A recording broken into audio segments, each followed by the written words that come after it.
Is it true, getting into the serious interview, are you sure you have never done this before, side by side, on one television interview that you remember? No. How long? I don't remember ever being on television. But I know I have, but I don't remember the experience. I've seen some of your stuff. How long you known each other? How many years you known each other? It's over 60s, in the 60s. Yeah, the 60s. And what was the first time you remember being aware of his name or his face, first meeting ever? You know, I remember, it's interesting you would ask that, because I remember the first time I saw you, and it was on 14th Street, between Avenue B and C, and I'm not really being funny now. Yeah, no. I hope I am, but I'm not trying to be funny, but I hope it comes off funny. Anything in Alphabet City. But I did see him on 14th Street. I was with my girlfriend at the time, who was Jill Clayburgh. And she and I were living together on Avenue, and she knew you from Sarah Lawrence, because she did a movie with her, and she said that's really is a very good actor. And he had a kind of real interesting sort of look to him. I thought, geez, he had a lot of presence. Whatever happened? Even on 14th Street, he stood out. Whatever happened to him? That guy? Yeah. And when do you first remember being aware of Al? Well, I was aware of Al. He was doing a play, Tiger Wears a Necktie, and then I remember meeting, that was somewhere around that time, I think, with Jill Clayburgh, who I had done a movie called A Wedding Party when I was 19 with her, with Brian De Palma. It was his first feature, and Jill was the female lead in it, and I was one of the sidekicks of the lead. And the rest? That long ago. He had a lot of energy. I remember that impression. He had a real energy, and kind of, you could tell he had a certain fire in him. Speaking of energy, in watching the movie, you realize that really your natural habitat is the city of New York. It's kind of hard to envision the two of you guys anywhere else. How, Bob, you can start. How important is it? How much energy do you derive from that comes up through the streets of the city? Well, New York. It's a great city. I always, you read about where's New York gone the way it was in the 70s or any time, and it always is changing into what it is at the moment, and that's as it should be. And so New York is a great place. It's got the energy. I run into people, I mean, we all know this, but you run into people from other countries, and they just feel it. It's a different experience for them.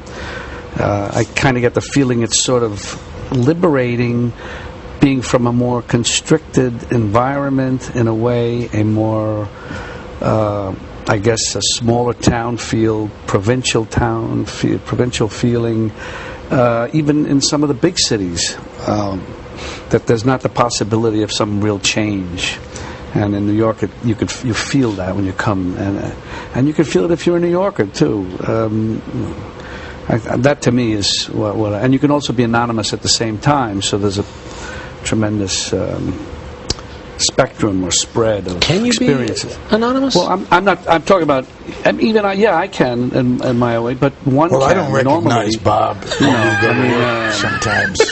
You can be anonymous. He wears those glasses and that hat. And I say, where is he? And I'm here. You're spending a lot of time in Los Angeles. As a New Yorker, when I visit other cities and the sidewalk gets crowded, I hop into the street. And everyone stares at me like I'm going to get hit by a car.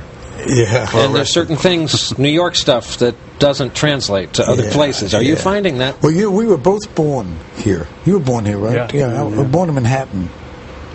And what Bob was saying about the provincial aspect of New York City is true, because it is sort of like different worlds, different places, little provinces throughout the city. It's only a 6 mile long island, and the island of Manhattan.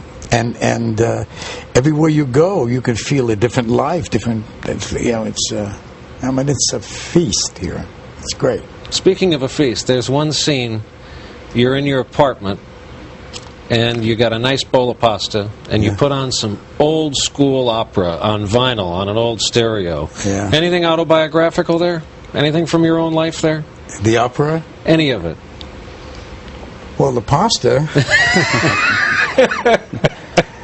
It looked good. It looked like a nice little set piece. Yeah. And as far as New York being and Los Angeles, what I find myself doing in Los Angeles, my children live in Los Angeles with my ex, and I see them a lot, so I'm there, and that's really the main reason I'm in Los Angeles. But I find myself going out in the still suburb I live in as much as I can on the porch, because I get to watch cars go by my street, and occasionally a dog goes by. But I get a sense of people. That vitality. Every half hour, a person walk by. It makes you feel like home. I wave and I say. It gives me it's my when you're homesick, you just go out on a porch and wait for somebody to walk by. A little taste in New York. That's got to be the start of a poem I'm composing. I'm sure. Yes, a lot of poetry in the movie, so you're probably thinking of poetry. That's a segue. I have to ask this because this will air tomorrow, and we all know what day it is. And Bob, especially all you've done to help the city, especially with the film festival. How often do you get frustrated at, let's call it, the lack of progress since 9/11 downtown? Well, I don't know. I mean, all the intricacies of everything. It is surprising that it's taken this long to get to a point, to get to where we are today. So I'm surprised. That's all I can say. What does the day mean to you? Well, it's like I always say. It was so unreal, and then real that there's no describing it, explaining it. It's and I have not lost anybody in the Trade Center. So when you go through that, that's a whole other thing. And all you can do is, empathize for what those people are feeling, what everybody's feeling who's lost somebody. What can you say? Al, any thoughts on 9/11? Kind of hit us all. Oh no, just to echo what Bobby said. Also, it's vivid in my mind, and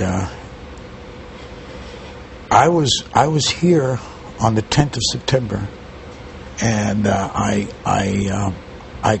left for Los Angeles, and I was on a plane on the 10th of September, and we were on the tarmac for about 4 hours, take off, and I wanted to get off the plane and come back to New York, just to do it another day. I got home and I heard about it on the 11th. I first thought that it was somebody got it wrong, and then I really wanted to come back, and I couldn't get back here because there was no because you feel the need to be here when it happened. Yeah. To reconnect. Speaking of reconnecting, about the movie, prior to this, those of us who are fans had the one scene in the movie Heat, just a crackling electric exchange of dialogue seated at that table. Well, now we have an entire movie of it. There's a scene in a bar restaurant, Montero's, where you guys are kind of kicking back, and you can tell there's dialogue planned for the scene, but you can also tell these are two guys talking. How often do you see each other normally? How much of a rekindling of her friendship had to happen on a movie set? Well, we've known each other a long time. We're comfortable with each other, so I think those things help with us just being able to do the scene, and maybe whatever other things come out, that even if how subtle or subliminal almost they are. They have some. They're there. So. It's sort of what you, I guess, what you want to have in a relationship when you're acting with someone is a kind of